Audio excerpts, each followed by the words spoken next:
Una vez, Jesús estaba orando en cierto lugar. Cuando terminó, uno de sus discípulos se le acercó y le dijo: Señor, enséñanos a orar, así como Juan les enseñó a sus discípulos. Jesús les dijo: cuando oren, deberían orar así.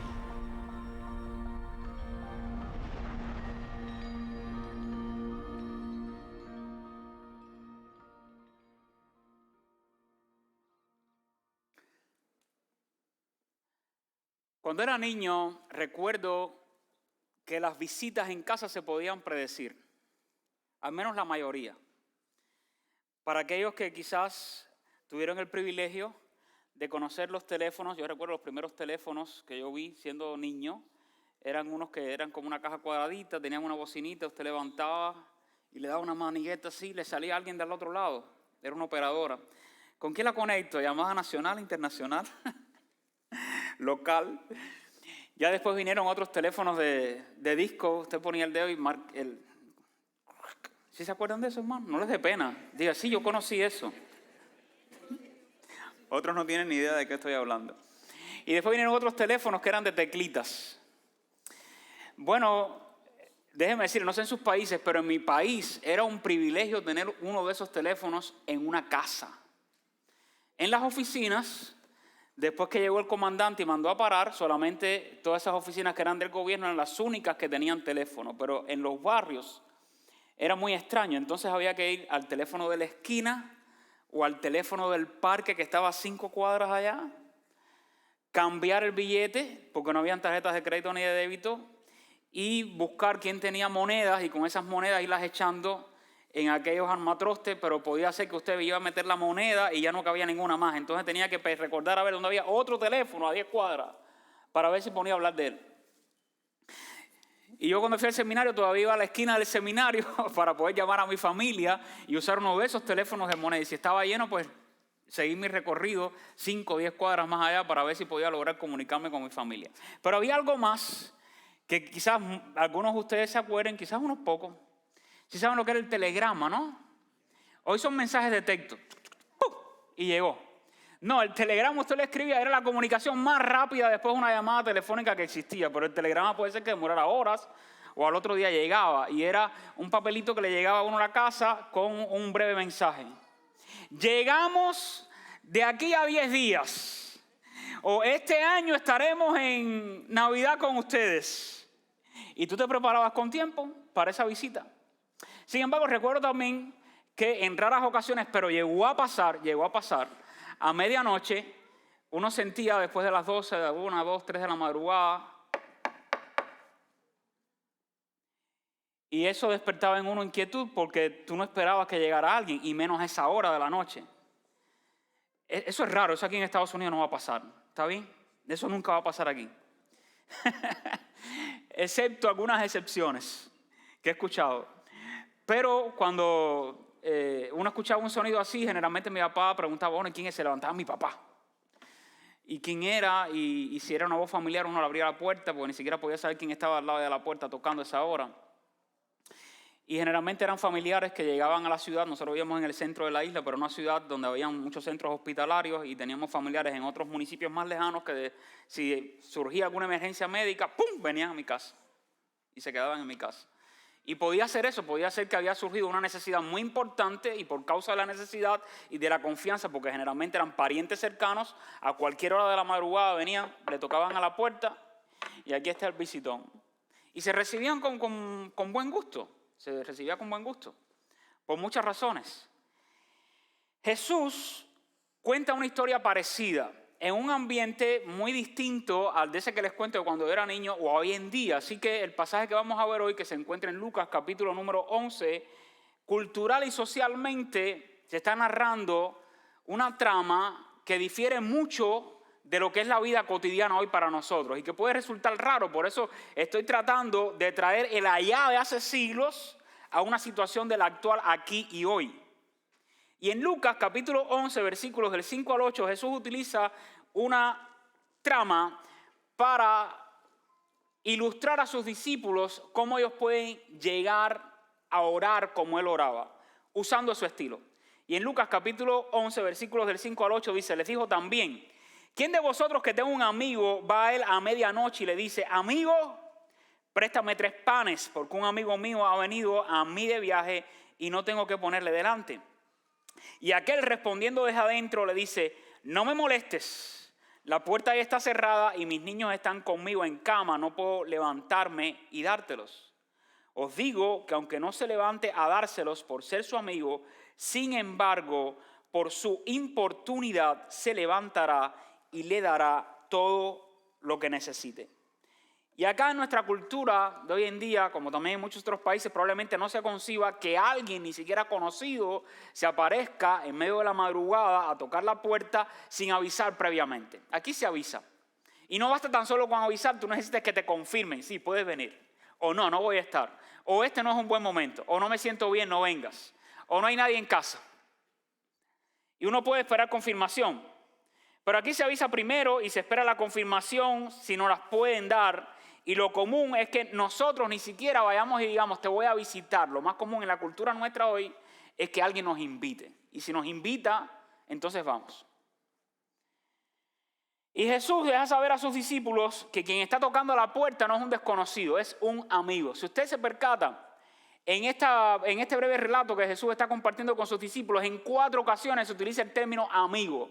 Así que es una palabra clave en esa trama que Jesús está compartiendo con sus discípulos.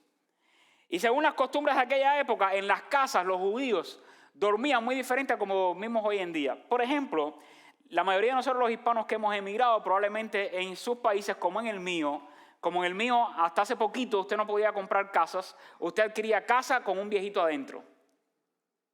Y cuando esa persona ya dejaba de existir, usted se quedaba con la casa de esa persona. Porque estaba prohibido la venta y la compra de casas. Entonces usted podía encontrar hasta 3 generaciones viviendo en la misma casa. Se casaba el hijo y venía con la nuera y vivía con los papás o con los suegros. Y se casaba el nieto y también venía a vivir en la misma casa, porque no habían casas prácticamente.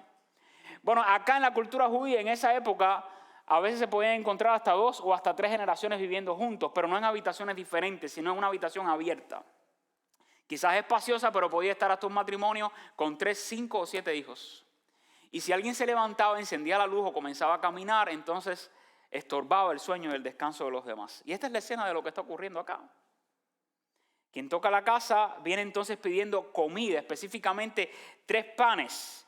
Y ni siquiera dice la Biblia que los panes son para él. Así que hay una persona que siente que a quien está molestando es su amigo y está viniendo a pedirle comida, que es una necesidad básica, pero ni siquiera para él, sino para otro amigo que acaba de venir de viaje y que necesita proveerle de alimentos. Y para nuestros tiempos y cultura, la petición puede resultarnos inoportuna, puede resultarnos también sin mucho sentido. Así que el momento para aquella cultura como para la nuestra es un momento inconveniente. Era la medianoche. A medianoche se duerme, a no ser que usted trabaje de medianoche, que es bien incómodo. Y la necesidad, por tanto, cuando vienen a presentar la medianoche es porque es una necesidad no cualquiera, es una necesidad apremiante. Y apremiante porque este hombre había recibido visita en su casa, era una visita inesperada y ni siquiera tenía que ponerle de comer a su visita. ¿Y saben qué me hizo recordar eso? Un momento muy difícil en el país donde yo viví, en el que si alguien iba a visitar a otra familia, aunque fuera mi hermana, mi hermano, mi tío, mi tía, usted tenía que empezar a reunir lo que iba a llevar de comida para pasar esos días en la otra casa. Aquí no. Esto es una ricura, hermano. Usted se va de viaje a cualquier estado y no tiene que cargar con comida en su auto. Usted puede parar en cualquier lugar y hay una tienda donde usted puede comprar comida. Y usted no tiene que preocuparse mucho por eso. Pero en esta época también, recuerden, esta no es una época en la que Jesús está contando esta trama, no es una época en la que por los caminos se vendía de todo, como aquí, que usted va por un highway o un freeway y en cualquier lugar hay una salida, hay un Buc-ee's de Texas y come lo que usted quiera y llega a un McDonald's. Eso no había en esa época. Cuando se viajaba se tenía que cargar con el alimento que se necesitaba. Y si no había en casa para el visitante ni para que el visitante continuara su recorrido, pues eso era considerado una necesidad apremiante, importante para aquellas personas. Y además debemos entender también lo que era considerado el valor de la hospitalidad en la cultura judía. Si usted era hospitalario, usted gozaba de buena reputación delante de la comunidad. Y aquí hay varios conceptos importantes que están contenidos en la narración. Uno de ellos es lo que es la amistad o la confianza plena. Pero otro valor importante que se resalta aquí es la hospitalidad. Y este hombre, si ni siquiera por cuenta de la amistad que tenía con el que le está tocando la casa, se hubiera levantado a atenderlo, él debía sentirse socialmente presionado a atender al inoportuno visitante para demostrar hospitalidad. Porque si no era hospitalario, su reputación pública iba a ser también afectada. Así que es importante entender el concepto de la hospitalidad, que era considerado en esa época una responsabilidad cívica y social. Y en esta parábola, el que decide responder a la petición no lo hace, según lo dice Jesús, ni siquiera por la amistad con el amigo que le está pidiendo, tampoco por miedo a que sea dañada su reputación por la falta de hospitalidad, sino más bien que da lo que se pide por insistencia de su amigo.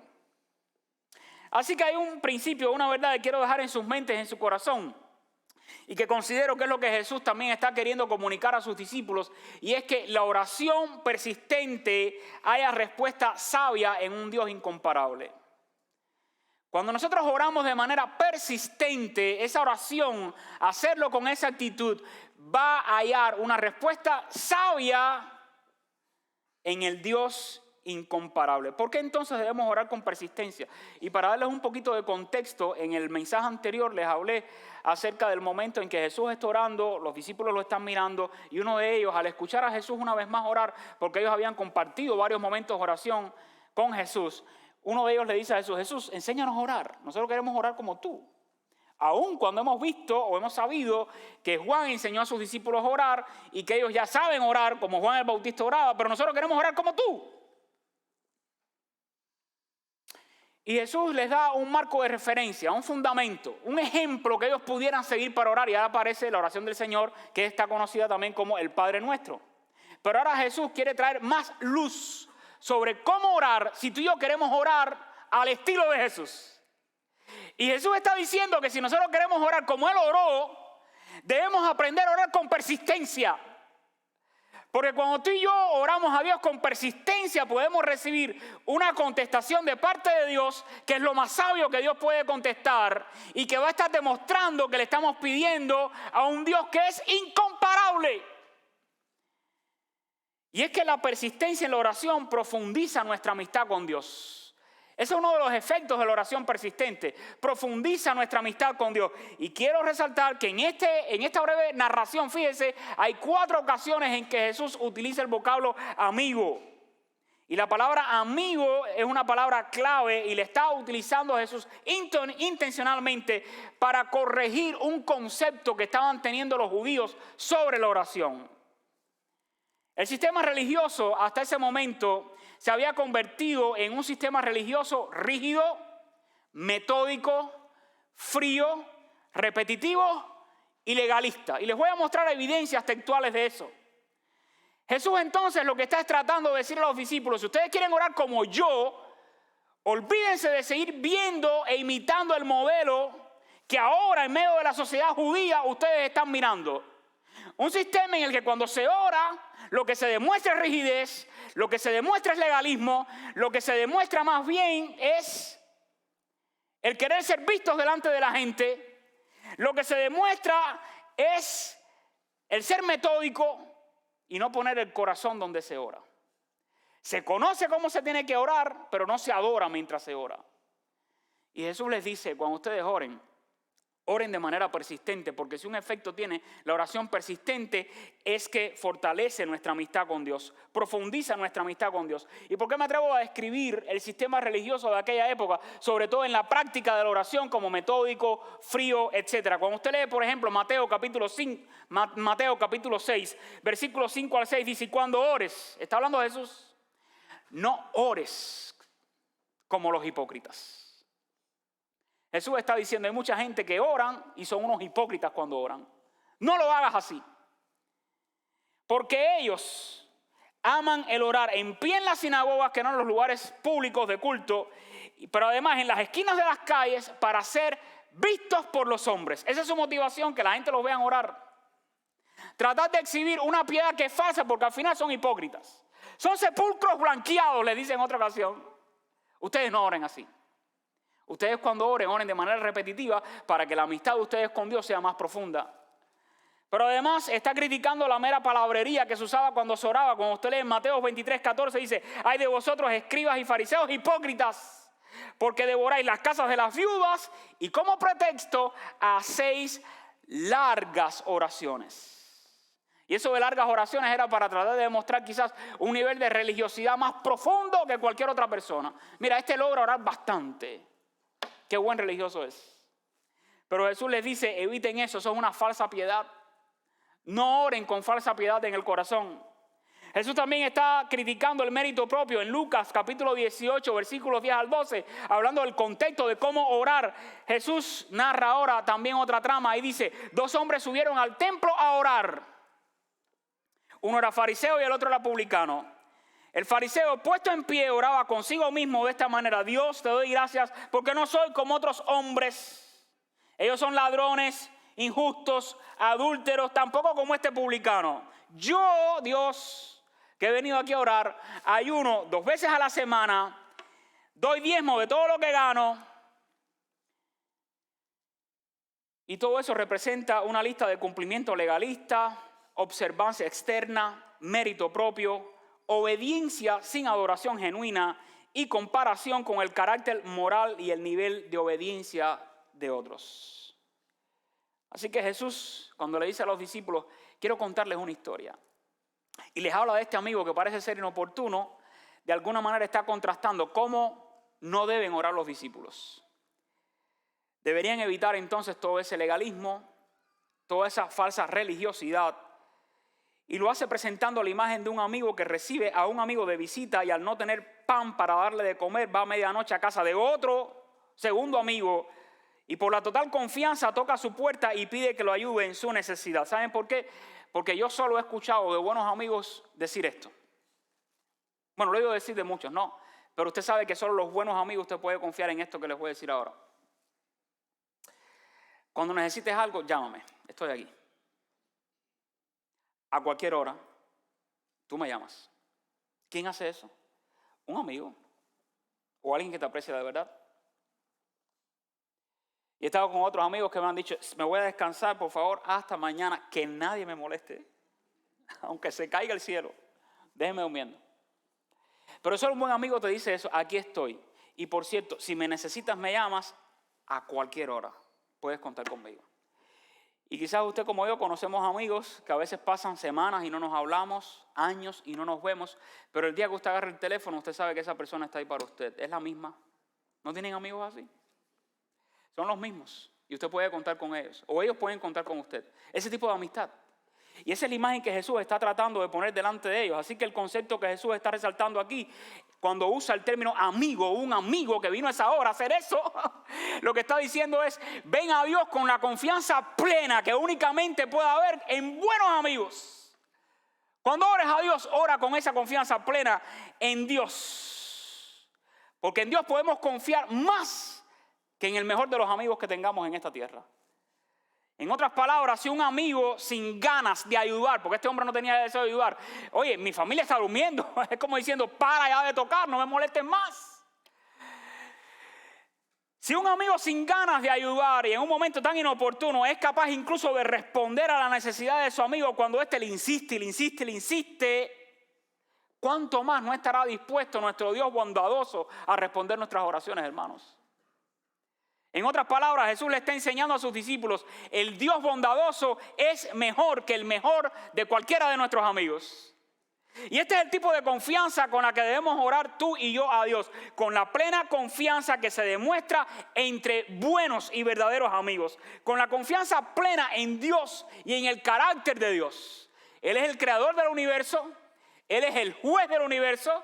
Sí, Él no dará por inocente a un culpable, pero es un Dios que también muestra misericordia y está interesado en que nos reconciliemos con Él. Y está interesado en que disfrutemos sus bondades, en que recibamos su amor, en que disfrutemos plena comunión con Él.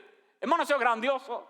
Que el creador del universo haya enviado a su Hijo Jesucristo a morir en la cruz para reconciliarnos a través de Cristo, a resucitarlo de entre los muertos, para que hoy Cristo, sentado a la diestra, nos permita tener libre y directo acceso al creador del universo. ¿No es eso grandioso? Y que cuando lo hagamos con mucha más confianza que la que tengamos con el mejor de nuestros amigos. Cuando te acerques a Dios en oración, ven en plena confianza, creyendo que el Dios a quien estás orando es el Dios bondadoso. En segundo lugar, la persistencia en la oración nos mantiene dependiendo de Dios. Los versículos 5 y 6 dice, le dijo también, ¿quién de vosotros, le está preguntando, que tenga un amigo, va a él a medianoche y le dice, amigo, préstame 3 panes? Ay, qué miseria había en el año 90 en Cuba, esto no se imagina. De pronto se veía sin sal y en la tienda no había sal. ¿Saben quién lo salvaba a uno? El vecino. Vecino, ¿tiene sal? Mira, esto es lo que me queda, agarra la sal. Vecino, tengo visita, no tengo aceite y en la tienda no hay aceite. Y ahí el vecino compartía el aceite. Recuerdo una hermana de México que nos visitó en una ocasión en el verano. Muchos estudiantes de aquí de Texas iban a Cuba a hacer escuelas bíblicas y viajes misioneros. Y aquella muchacha nunca había visitado Cuba, había visitado otros países, pero nunca Cuba. Y nosotros teníamos por costumbre, como casi no había que comer, entonces nos repartíamos y decíamos, bueno, yo le doy el desayuno, tú le das el almuerzo, tú le das la cena, tú le traes algo de merienda y el otro día la vamos a poner a ayunar para que esté en comunión con Dios. Después le das tú la cena.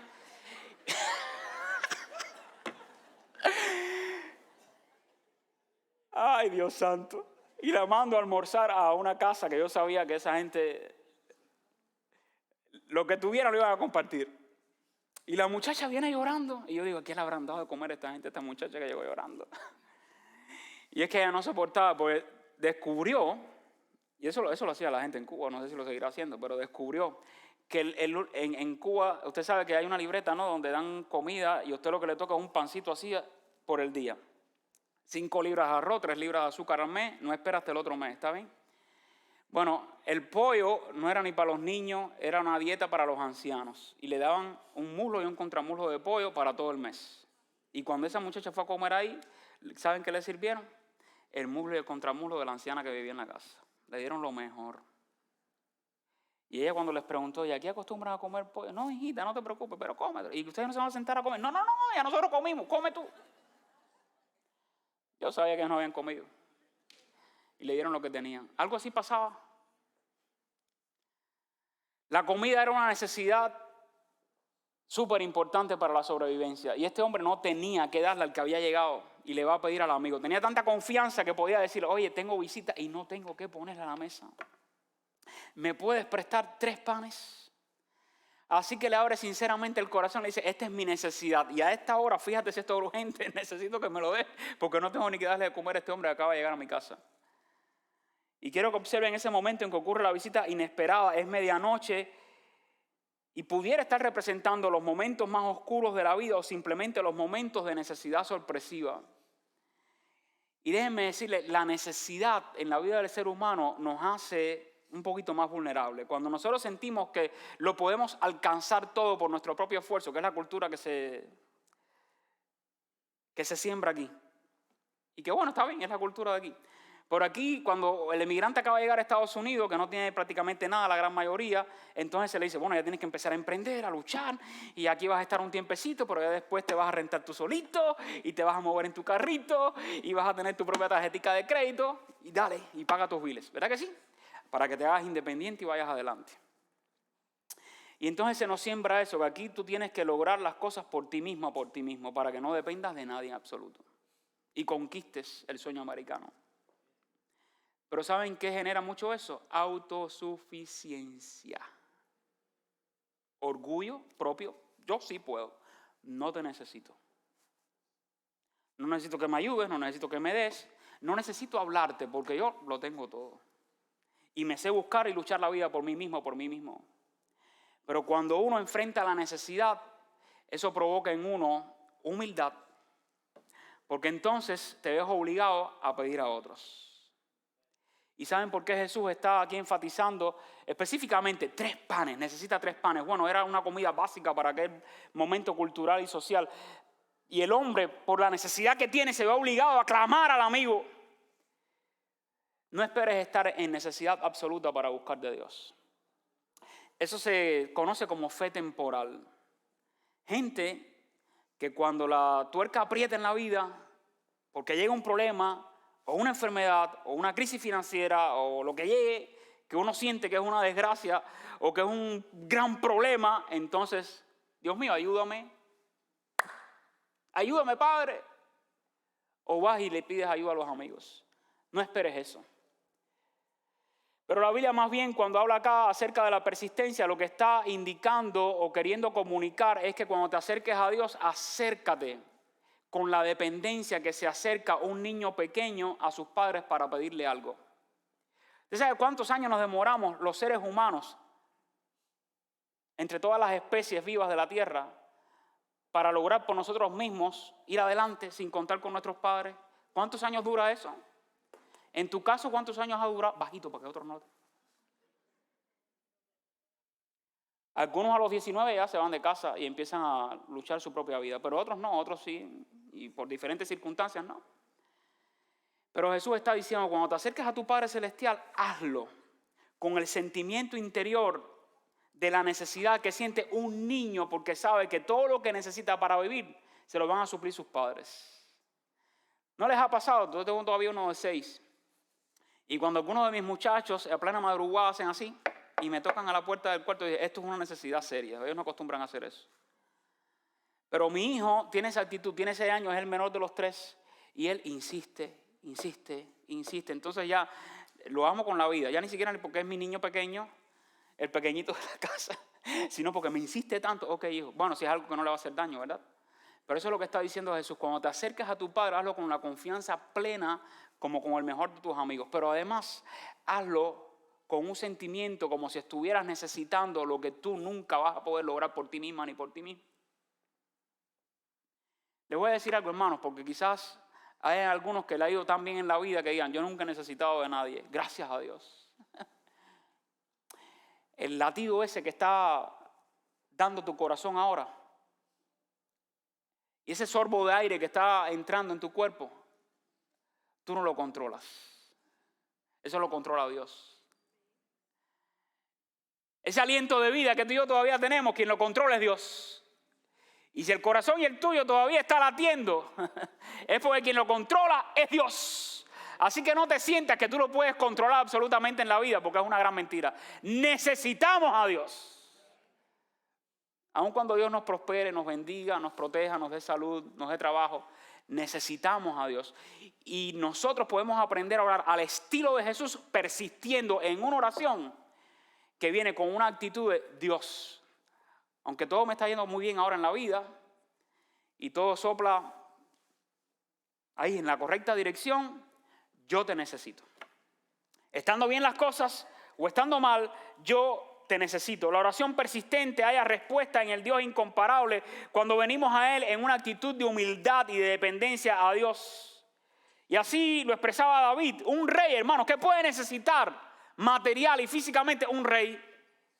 Y David, rey de Israel, dijo así, Dios mío, tarde, mañana y a mediodía oraré y clamaré y Dios oirá mi voz. ¡Un rey! Pero él sentía interiormente la necesidad de depender de Dios y hacerlo persistentemente. Escuche, tarde, mañana y mediodía. Salmo 55, 17. Luego en 1 Tesalonicenses 5, versículos 17 y 18 dice, oren sin cesar, persistan en la oración. Y es que la persistencia en la oración, en tercer lugar, es fe en acción. Orar persistentemente nos ayuda a profundizar nuestra amistad con Dios. Orar persistentemente nos ayuda a venir con una actitud correcta, como el que necesita, aunque no lo necesites. Necesitamos a Dios. Pero en tercer y último lugar, la persistencia en la oración es fe en acción. Cuando no oramos, quizás es porque no sentimos necesidad de venir a Dios o porque no tenemos fe. ¿Para qué voy a orar? Yo no creo que Dios pueda hacer esto. O al fin y al cabo, Dios no me va a dar lo que ya Él determinó que no me va a dar. Esa puede ser otra teología. Ya Dios determinó todo lo que va a pasar. Mi oración no va a cambiar nada. Ni va a hacer que las cosas sean diferentes. Pero cuando oramos, dice la Biblia, nuestra fe está en acción. Y hay varias doctrinas sobre la oración en este pasaje. Y no descuidemos tampoco el contexto anterior. El contexto anterior es la oración modelo que Jesús les da. Y en esa oración modelo hay una expresión preciosa del Señor Jesús, donde le dice a sus discípulos: cuando ustedes oren, pídale a Dios que se haga su voluntad en la tierra como se hace ¿dónde? ¿Qué está diciendo en otras palabras? Cuando ores, alíñate a la voluntad de Dios. Porque Dios no responde tus caprichos. Dios responde lo que sabiamente Él sabe que tú necesitas. Mire el versículo 7, y aquel respondiendo desde adentro le dice: no me molestes, la puerta ya está cerrada y mis niños están conmigo en cama, no puedo levantarme y dártelos. Os digo que aunque no se levante a dárselos por ser su amigo, sin embargo por su importunidad se levantará y le dará todo lo que necesite. Así que creo que el amigo que interrumpe el sueño y el descanso de su amigo o era indolente y no se estaba dando cuenta del momento en que estaba viniendo a pedir algo, o confiaba que podía contar con su amigo aún a altas horas de la noche. Esto es fe, eso es confianza. Cuando oramos a Dios con un sentido de urgencia y con una actitud de humildad, estamos ejercitando nuestra fe.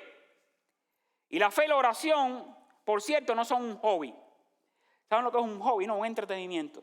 Cuando uno practica un hobby, o cuando ya ha cumplido con toda la responsabilidad, no tengo nada más que hacer, me voy a dedicar al hobby. O estoy tan estresado que voy a pasar tiempo con mi hobby. Pero el hobby es algo eventual que ocurre quizás en la semana, al mes. Eso no es una disciplina diaria. Usted no siente la responsabilidad de un hobby. Y a veces tratamos la oración como un hobby. Es mi hobby del domingo cuando voy a la iglesia. O es mi hobby de cuando estoy en necesidad. La oración es una disciplina espiritual. No porque lo adoptemos como una obligación, sino porque es algo que nos conecta con Dios, profundiza nuestra comunión con Dios. Pero también dice cuánta fe tenemos. Y déjenme decirles, los hombres y mujeres de oración que he conocido, esos guerreros y guerreras de oración, si algo he visto en ellos es persistencia en la oración. Son gente que persisten. Porque creen que Dios tiene poder sobrenatural para obrar de forma sobrenatural en medio de cualquier situación y cambiar el rumbo de la historia. Así que oramos por fe, porque creemos que Dios existe, porque creemos que Dios es un Dios bondadoso, porque creemos que sus oídos están atentos a la oración de sus hijos y creemos que Dios puede responder nuestras oraciones conforme a su voluntad. Así que Dios, según su voluntad y siempre deseando lo mejor para ti y para mí, va a satisfacer nuestras necesidades. Y al final el amigo pues atendió al otro. Y así lo afirma el contexto anterior cuando Jesús presenta la oración modelo y les enseña que debemos pedir que se haga la voluntad del Señor. Déjenme recordarles algo. Cuando uno lee los evangelios, uno ve que los discípulos estaban acompañando a Jesús en diferentes momentos. Y los discípulos tuvieron privilegios que tú y yo no hemos tenido. Y es ver a Jesús sanar. Ver a Jesús multiplicar alimentos. Ver a Jesús caminar sobre las aguas. Ver a Jesús saber lo que otros ya están pensando acerca de Él y de otros. Ver a Jesús perdonar pecados. Ver a Jesús acercarse a una mujer con quien quizás otros no hubieran hablado con ella. Ver a Jesús comer con pecadores y publicanos. Ver a Jesús orar. Así que los discípulos vieron a Jesús hacer muchas cosas, pero hay algo interesante en los evangelios. Aunque vieron a Jesús hacer muchas cosas, hubo muy pocas ocasiones en las que le pidieron a Jesús: yo quiero hacer eso que tú estás haciendo. Y yo estoy seguro que hubo imágenes y escenas impactantes para aquellos discípulos al ver a Jesús hacer milagros. Pero si hubo una que movió a uno de ellos y al resto a decirle: Jesús, enséñame, yo quiero hacerlo así como tú lo haces, fue: Jesús, enséñanos a orar. Porque Jesús oraba de una manera diferente a cómo estaban orando, a cómo era la tendencia de la oración entre los judíos en aquella época. Y una de las cosas que le dice Jesús: si ustedes quieren orar como yo oro, persistan en la oración. Porque la oración persistente haya respuesta sabia en un Dios incomparable. ¿Por qué? Porque cuando oramos persistentemente se profundiza nuestra amistad con Dios. Cuando oramos persistentemente, eso nos ayuda a desarrollar una actitud de humildad como el que necesita, aunque no necesites nada aparentemente, necesitamos a Dios. Así que quiero invitarte a orar. Y a que hagas un compromiso hoy día: Señor, quizás mi vida de oración no es lo que tú esperas que sea, Pero yo quiero a partir de ahora comprometerme contigo y ser persistente en la oración. Y piensa en familiares y amigos que no conocen a Cristo. Escribe sus nombres en algún cuaderno o en tu app de notas en tu celular. Escribe el nombre de ellos y empieza a persistir cada día en oración por la salvación de esa gente. O por esa situación que te tiene cargada, disgustado, amargado, ansioso o ansiosa, y empieza a orar persistentemente, creyendo que Dios tiene poder para responder con sabiduría a tu oración. Pero eso solo se puede practicar si ya tú eres una hija o un hijo de Dios. Si ya tú estás reconciliado con Dios a través de Cristo. Y si tú todavía no sientes que tienes ese libre acceso a Dios porque no has creído en Cristo como Señor y Salvador, hoy yo quiero invitarte a que tú pongas tu confianza en el único Dios verdadero que tiene poder, no solo para escuchar tu oración, sino para responder tus necesidades. ¿Qué necesitas hacer? Arrepentirte de tus pecados y creer que Cristo murió por ti en la cruz del Calvario y que resucitó al tercer día para darte vida eterna. Si crees eso en tu corazón, Dios te hace un hijo suyo. ¿Quisieras pedirle eso a Dios? Les pido a todos que cierren sus ojos, por favor. ¿Para qué? Para que nada te distraiga. Olvídate del que está al lado tuyo ahora, por favor.